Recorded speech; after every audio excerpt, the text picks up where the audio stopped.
Maganda pa mga Omega, sa likod may pasyalan. So ipapakita ko sa inyo yung pasyalan sa likod. Diba? Sa lahat parang malay-balay. Ganito siguro kalaki. Hindi ko pa nalapitan yung malay-balay. City of Government of Malay-Balay. Hindi ko pa nalapitan yung City Hall nila doon. Ito lang first. Ganda tingnan, malinis. Tingnan. Diba? Sa magtambay dito paghapon dahil hindi mainit.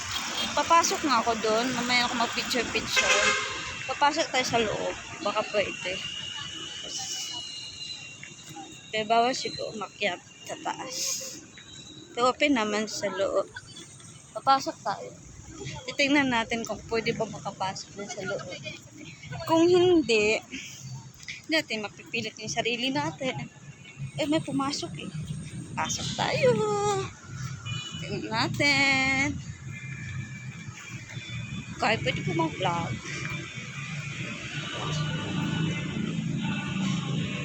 Wow. Diba? Ganda. First time po pumasok dito. Pwede po pumasok?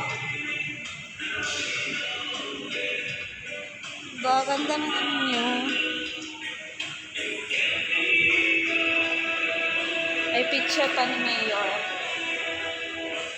Malaking picture po ng ating presidente. His Excellency Ferdinand Marcos. Yan, at saka ang ating congressman Florida Robert, ang ating mayor ng San Jose del Monte. Gandang office nila. Ito palang City of Jesus 3 office. So, vlog lang ako ha. Ang gandang ninyo Ito po yung information office nila. Ganda. Ang gandang office nila dito.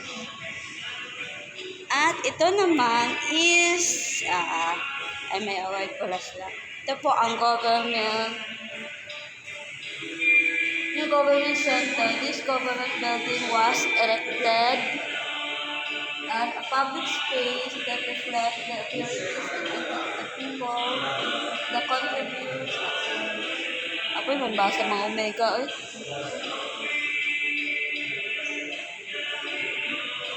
natin district representative, Reda P. na lang po yung at yung asawa niyan, si Mayor. Vice Mayor po natin, si Nava Efren Bartolome. Siya po. So, ito po ang Office of City Treasurer's Office. Dito sa loob, mayroon din yan. Nataas pa. Tapos, pag tingnan mo dito sa likod, diba, makikita mo yung, oh my God. Ito ang makikita mo sa likod. Salamin. Diba? Yan ang makikita mo. Tingin ka lang kung anong ginagawa ng mga tao dyan. Diba? Ganda. Yan ang esplanade ng City of San Jose del Monte. Diba? Ganda salamin talaga. So, mayon na ang bili ng salamin. So, dito po yung ang ganda. Ano ba upuan ng mga kliyente? Kung may mga gusto magbabayad ng mga tax dito, upo ka lang, then pila, tatawagan ka lang. Ganda, super nice ni City Hall, San Jose del Monte. Ganda. So, bawal umakyat siguro. This time na ako aakyat.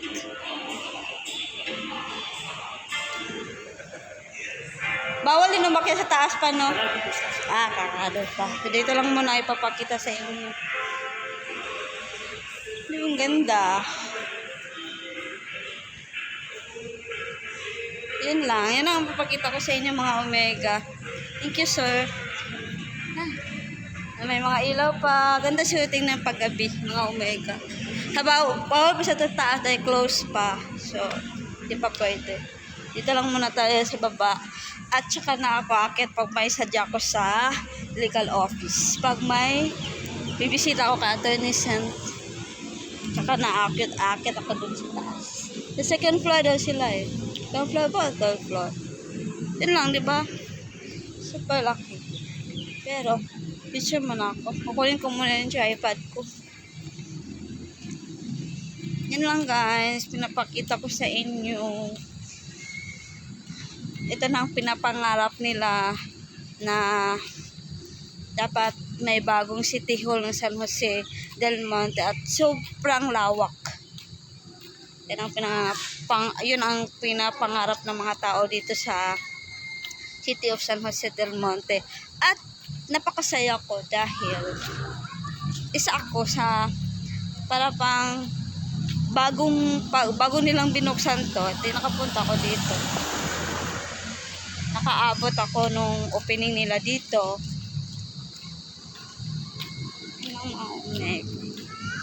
Papicture mo na, kukunin ko muna ng tripod ko.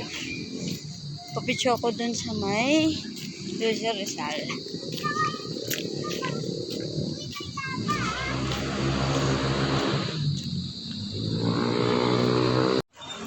After ko pumasok dyan sa loob ng City Hall, video muna ako bago ako uuwi. So, yun lang.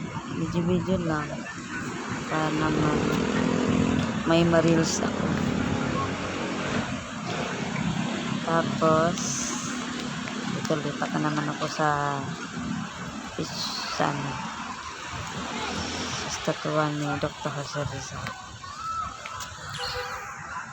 And then, yun lang, mga Omega. So, ito po, City of San Jose del Monte, ang kanilang city government.